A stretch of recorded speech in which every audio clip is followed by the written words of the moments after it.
直男之说，大家好，我是有8年布偶猫繁育经验的直男鉴定布偶猫。今天我要跟大家说的内容特别有意思，而且是很多猫家长都非常感兴趣的话题，那就是猫的智商等级怎么划分。老有粉丝问我，他家猫是不是傻，总愣的喝的呢？那我今天就给你们清清楚楚的划分出来，各位就结合你家猫的行为表现对号入座，就知道你家主子是哪个级别里的了，到底是不是傻猫了。请大家点个关注，点个赞，别看完就走，那我啥时候能火呀？谢谢了。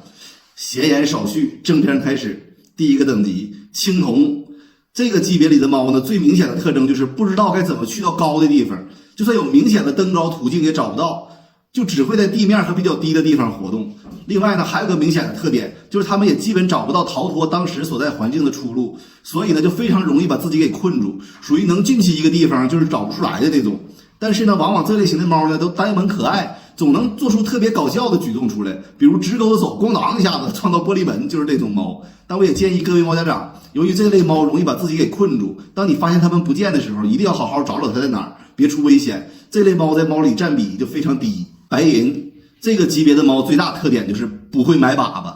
注意啊，我说的是不会买粑粑，不是不买粑粑。你就经常能看到他们拉完粑粑就在那夸夸做买粑粑的动作，他就是找不到地方，最后就埋了个寂寞。你换多大猫砂盆都没啥用，就是只有本能没有才能，说的就是他们。这类猫在猫里边呢也不太多见。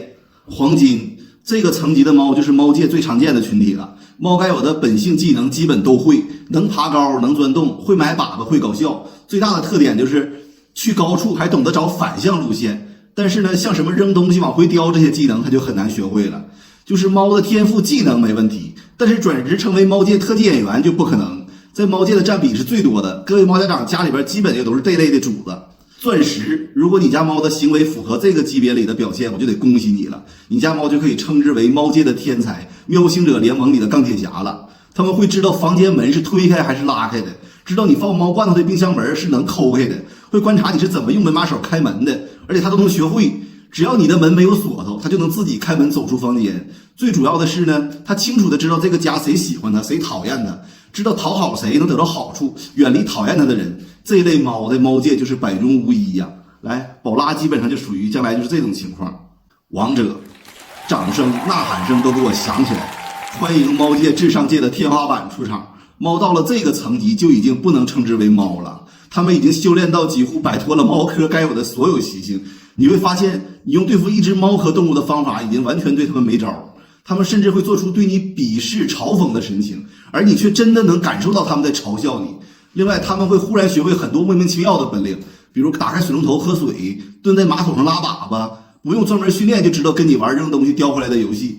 除非上锁，不然就没有能关住它们的笼子还有门。记住啊，这个级别的猫，它懂得观察作为主人你的行为，然后通过分析得出它该怎么对付你，然后支配你做它希望你做的事儿，然后你老是能感觉到有一双眼睛在你周围默默的观察你。它要是感觉你发现它了，它就会以一种慢慢悠悠、晃晃荡荡、一副尽在掌握中的姿态走开。然后往往呢，这个级别的猫就不会显得那么可爱。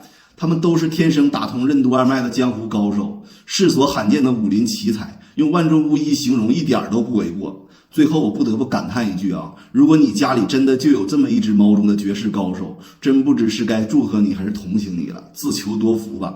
大家可以在评论区说说你家猫属于哪个等级，让我也跟着乐呵乐呵。感谢支持直男，再见。其实在王者级之上还有一个段位，那就是万人敬仰的传说级。下面我就请出这传说中的猫，听。